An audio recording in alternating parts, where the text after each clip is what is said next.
প্রশ্ন যদি জাগলো মনে, প্রশ্ন ছিল গায়ত্রী মহিমা। আচণ্ডাল ব্রাহ্মণে গায়ত্রী মন্ত্রের অধিকার প্রদাতা শ্রী শ্রী স্বামী স্বরূপানন্দ পরমহংসদেব বলেছেন, ব্রহ্ম গায়ত্রী মন্ত্রের পাবনী শক্তিতে যে কোনো পতিতের শুদ্ধি হতে পারে। বিশ্বাস করা উচিত, ব্রহ্ম গায়ত্রী মন্ত্র উচ্চারণের দ্বারা যে কোনো ধর্মচ্যুতের পুনরায় হিন্দু রূপে গৃহীত হবার যোগ্যতা জন্মে। বিশ্বাস করা উচিত যে ব্রহ্ম গায়ত্রীর স্মরণ মাত্র অতীত যুগের লক্ষ কোটি ঋষি মহর্ষিদের ব্রাহ্মণত্ব তোমার ভিতরে সঞ্চারিত হয়। গায়ত্রীতে সর্বজনের অধিকার। তিনি বললেন, প্রত্যেকে ব্রহ্ম গায়ত্রীর অধিকারী, প্রত্যেকে এই মন্ত্র উচ্চারণে স্বাধীনতা দেবে, উৎসাহ দেবে।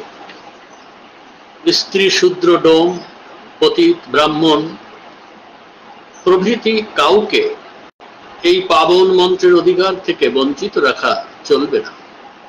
অনাগত যুগের ব্রাহ্মণ্য শক্তি এক অভাবনীয় পুনরুত্থিত হবে এবং শত শত শূদ্র, শত শত অনার্য, শত শত বৃদ্ধ ধর্মাশ্রিত ব্যক্তি গায়ত্রী মন্ত্রের মধ্য দিয়ে ব্রাহ্মণত্ব অর্জন করে ব্রাহ্মণ্য ধর্মকে, ব্রাহ্মণ্য সাধনাকে পরম গৌরব ও মহতী শক্তি দান করবে।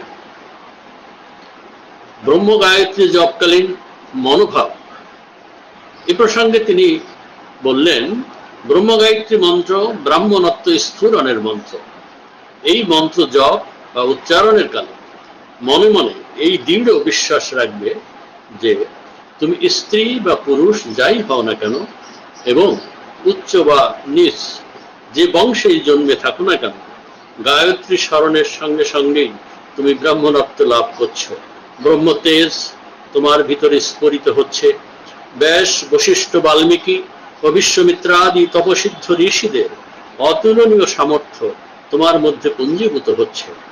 মনে মনে ভাববে যে তুমি ব্রাহ্মণ হচ্ছ এবং সঙ্গে সঙ্গে তোমার দেহ, মন, প্রাণ ব্রাহ্মণোচিত ত্যাগ, নির্লোভতা, নিস্পৃহতা প্রভৃতি সদ্গুণে বিমণ্ডিত হচ্ছে। তিনি বললেন, অতীত ভারতের লক্ষ্য ছিল যে পৃথিবীতে সকলে ব্রাহ্মণ হবে। তাই তারা শত শত অনার্য জাতিকে আর্য জাতির অঙ্গীভূত করে নিয়েছেন এবং যারা ব্রাহ্মণ রূপে গৃহীত না হয়ে কর্ম ও গুণের পার্থক্য বশাৎ ক্ষত্রিয়, বৈশ্য বা শূদ্র রূপে গৃহীত হয়েছে, তাদের ব্রাহ্মণত্ব উৎক্রমণের পথ খোলা রেখেছেন। কত শূদ্র, কত চণ্ডাল তপস্যা করে ব্রাহ্মণ হলেন। এতে শূদ্র বা চণ্ডাল জাতির কোনো লাভ নেই, লাভ সমগ্র আর্য জাতির। কেননা সমগ্র জগৎকে ব্রাহ্মণত্বে উৎক্রান্ত করাই ছিল তাদের সভ্যতার লক্ষ্য। সেই লক্ষ্য মধ্যপথে স্খলিত হয়ে গিয়েছিল। তোমরা পুনরায় সেই লক্ষ্য ভেদ করার জন্য ব্রতী হবে। তোমরা প্রত্যেকে ব্রাহ্মণ হবে এবং সমগ্র জগৎব্যাপী ব্রাহ্মণত্বের সম্প্রসারণ ঘটাবে। নিখিল মানব সমাজকে তোমরা ব্রাহ্মণের সমাজে পরিণত করবে, শূদ্রত্ব দূর করবে, মানব জন্মে সাপ মোচন ঘটাবে। হরি ওম, হরি ওম, হরি ওম। নিখিল বিশ্বের কুশল হোক, সকল সাম্প্রদায়িকতার অবসান হোক, সকল পর আপন হোক, জাতি বৈর নির্মূল হোক।